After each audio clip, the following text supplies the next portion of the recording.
Não, você é o cara que está aqui comigo junto, junto, together. Inclusive, à noite também vamos estar juntos aqui. Mas eu quero aproveitar o PVC, porque já chega o Paquetá lá e aí ele vai desligar o computador e vai embora.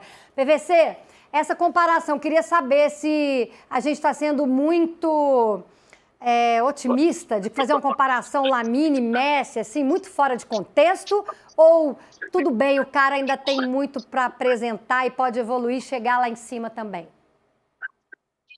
Eu acho que quando a gente fala de informação, a comparação cabe porque é uma informação. Ele passou o Messi, ele é mais jovem do que o Messi a fazer o primeiro gol em Copas, é o oitavo jogador mais jovem a fazer gol em Copas. Daí para frente, ele vai ter que construir uma carreira que o Messi construiu. O Messi está na sexta Copa do Mundo. O Messi é o maior goleador da história de Copas com 16 gols. Então, a partir daí é uma outra coisa. Mas quando tem informação certa é inegociável. Verdade. Eu adoro que o PVC fala que aqui no UOL a gente faz jornalismo profissional. Então é isso, é informação, trabalho com informação e a gente repercute a informação. Então, Eudes, você que é o cara que analisa, a gente estava vendo o jogo junto, você analisando ali comigo. Por que a Espanha foi tão diferente? Primeira rodada, um 0-0 e agora consegue uma goleada. Adversários diferentes. Sim, mas a Espanha estava com o freio de mão puxado. Sem Lamine Yamal, sem Nico na primeira rodada, né? Boa tarde, Fabiola. Desculpa, demorei para te chamar para falar, desculpa. Boa tarde, Fabiola, Alicia, PVC, boa tarde a você que nos acompanha. Acho que, entre outras coisas, quando a Alicia abre a participação dela, fala: a Espanha chegou e Yamal chegou. Começou jogando Yamal, isso faz toda a diferença também. Além disso, acho que um dinamismo maior do meio-campo da Espanha, aquele toca do primeiro jogo, com um controle, para usar o termo da moda, estéreo. Eu acho que hoje ele já foi um pouco mais vertical também. O meio-campo da Espanha dando um pouco mais de velocidade para o jogo nessa troca de bolas, fazendo a bola chegar mais vezes ao ataque. Por isso também, como lembrou bem a Alicia, o Oyarzabal teve, em 30 minutos, 3 possibilidades de gols, porque marcou 2 e ainda acertou a trave, né?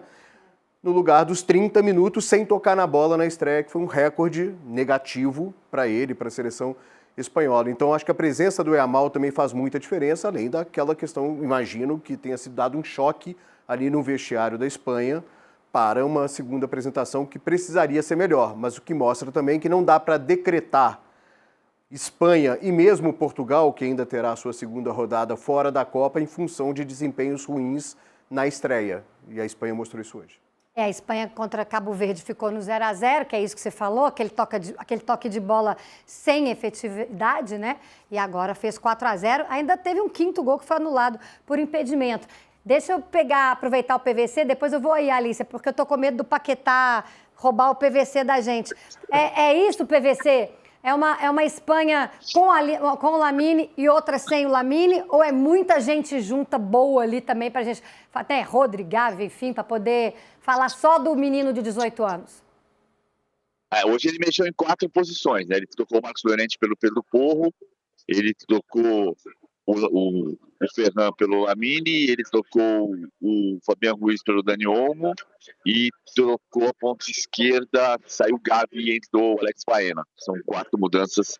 Então não foi só o Lamine. Claro que o Lamine faz diferença, é o jogador mais habilidoso, mais talentoso da seleção espanhola. O curioso é assim, essa Espanha que tem muita troca de passe, foi o segundo time que mais finalizou, né? Tirando a Turquia, que finalizou 62 vezes na Copa e não fez um gol, a Espanha tinha feito 27 finalizações no primeiro jogo e não tinha feito gol. E hoje, o time da posse de bola, que é a terceira maior posse de bola da Copa do Mundo, ele teve um gol de contra-ataque, um gol de bola parada, 2 gols de bola parada, aliás, e um de controle do jogo de bola, de posse de bola, de construção, que virou um gol de jogo aéreo, né? Porque foi o cruzamento que resultou no segundo gol do Oyarzabal no jogo. Então, é um time que tem repertório, mas que ele consegue criar mais gols sem ser um excesso da posse de bola. Ah, Alícia, o dado está falando aqui. Espanha e Argentina ganham de seleções de quinta prateleira, eu vou imitar ele aqui, ó. Quinta prateleira, e vocês ficam aí, né, elogiando e tal. O Brasil ganha do Haiti de 3-0, porque tinha que ter feito 5, tinha que ter feito 6. Vocês são muito injustos com a seleção brasileira, viu, Alícia? Vocês da imprensa. Vocês da imprensa são terríveis, né? Como diria Marcelo Barreto, né? Foi nosso colega aqui de muitos de nós. Olha, Fabíola, eu entendo a comparação, mas ela não é exatamente precisa, né? A seleção da Arábia Saudita, para começo de conversa, é melhor, tem muito mais investimento do que o Haiti. A gente está falando do Haiti, a seleção, né, com pior ranking nessa Copa do Mundo, no ranking da FIFA, pior colocação. Um país que sofre com violência, terremoto, um país em que o treinador jamais pisou, então uma situação completamente diferente da Arábia Saudita, que há muitos anos coloca uma quantidade incalculável de dinheiro no futebol. Desde 2018 vem tentando mudar a sua infraestrutura de futebol, tentou fazer isso através do patrocínio ao Campeonato Espanhol em 2018, deu errado, mas depois montou a Liga Árabe, onde a gente sabe que está lá o Cristiano Ronaldo e companhia, e em que todos esses clubes têm vagas reservadas, garantidas para jogadores árabes, tanto que a seleção da Arábia Saudita é uma das 8 da Copa inteira que não tem jogadores nascidos fora do seu país. Então, é um país que investe no futebol, ganhou da Argentina na estreia da Copa no Catar, em 2022, com uma proposta de jogo totalmente diferente da de hoje, mas, enfim, é uma seleção que vem crescendo. Não é o caso do Haiti. O jogo foi 4-0, com um domínio absoluto, né, no primeiro tempo, muito volume de jogo, e, na minha opinião, um desempenho melhor. Então, assim, eu acho que o Brasil tem que ser elogiado por ganhar do Haiti e a Espanha tem que ser elogiada por ganhar da Arábia Saudita. Não fazem mais do que obrigação, mas fizeram obrigação e fizeram bem. Eu acho que a Espanha tem um desempenho melhor. A gente falava aqui no Fim de Papo outro dia sobre qual era a maior decepção, né? Se era Portugal, Espanha ou Brasil na estreia. E eu falei que achava que era Portugal porque a Espanha tinha mostrado coisas interessantes no jogo contra Cabo Verde. Né, consegue manter muito a posse da bola, o Cucurella é um jogador que incomoda muito a defesa, que cria, que defende, você via o potencial e dava para perceber que faltava uma peça, faltava o Lamine Yamal, faltava o Dani Olmo, faltava um pouco mais dessa incisividade pelos lados desse jogador do drible que pode fazer a bola chegar no seu centroavante, né? O Oyarzabal é um jogador que era ponta, tinha essa característica mais de atacar pelos lados. Em 2022 ficou fora da Copa por uma lesão, né, grave no ligamento do joelho. E aí ele se reinventa, ele vira mais esse jogador de referência na área, né? Acho que até talvez uma referência boa para a gente seja o Ronaldo Fenômeno, não na mesma qualidade, mas um jogador que se reinventa depois de uma lesão grave. E aí, só que a bola não estava chegando. É isso, ele ficou 30 minutos sem tocar na bola contra Cabo Verde. E hoje a bola chegou. E chegou com muita qualidade. Então, pelo desempenho, independentemente do placar, se pegar desempenho, eu vejo a seleção da Espanha melhor que a seleção brasileira, com muitos recursos e com mais recursos de alto nível no banco, além de ser uma seleção que está mais estruturada, né, vem fazendo um grande trabalho de 2024 para cá. Caiu muito depois daquela sequência de 2008, 2010, 2012, né, Copa do Mundo, 2 Euros, né, de 2013, naquela Copa das Confederações, que toma um passeio do Brasil, né, aqui no Brasil, e depois cai muito nas Copas seguintes. De 24 para cá, não, a gente está falando de um trabalho forte, consolidado, que tem como destaque um jogador que a gente está ousando comparar ao Messi. É claro que ele não é o Messi ainda, mas a gente está ousando dizer que talvez ele possa ser.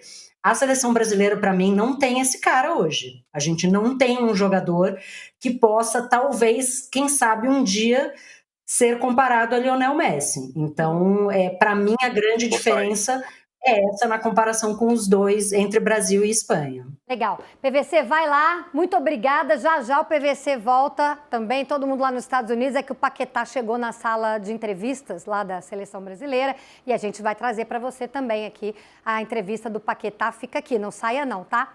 PVC saiu, mas a gente fica junto aqui.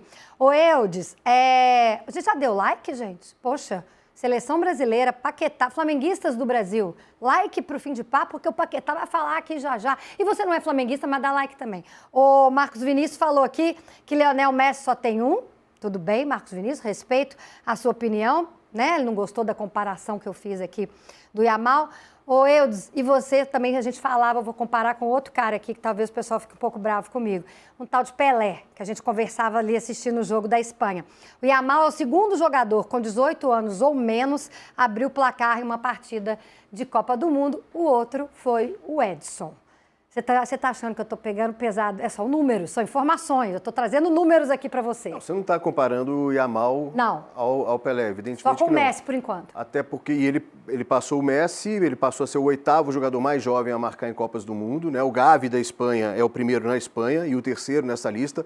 O Pelé permanece, era o único a fazer o primeiro gol 1-0 de uma partida tão jovem e continua sendo o mais jovem a marcar gols em uma Copa do Mundo, o Pelé, no caso, com 17 anos ainda, né? Então essa marca, como tantas outras, continua sendo do Pelé. Agora, o Yamal, evidentemente, ele é uma realidade para a seleção espanhola, ele é o grande craque da seleção espanhola, mas para este patamar que a gente está dizendo aqui, de um dia vir a ser o melhor jogador do mundo, como o Messi foi tantas vezes, disputando ali o protagonismo do futebol mundial com o Cristiano Ronaldo, neste século, na minha opinião, o Messi à frente, mas o Yamal é uma promessa para isso. Ele é uma realidade hoje como um grande craque, como alguém decisivo para a seleção espanhola. E uma promessa para vir a ser o melhor jogador do mundo. Quando a gente pensa já numa linha sucessória, digamos assim, imaginando ser a última Copa do Cristiano Ronaldo, a última Copa do Messi, esses dois grandes protagonistas do futebol neste século,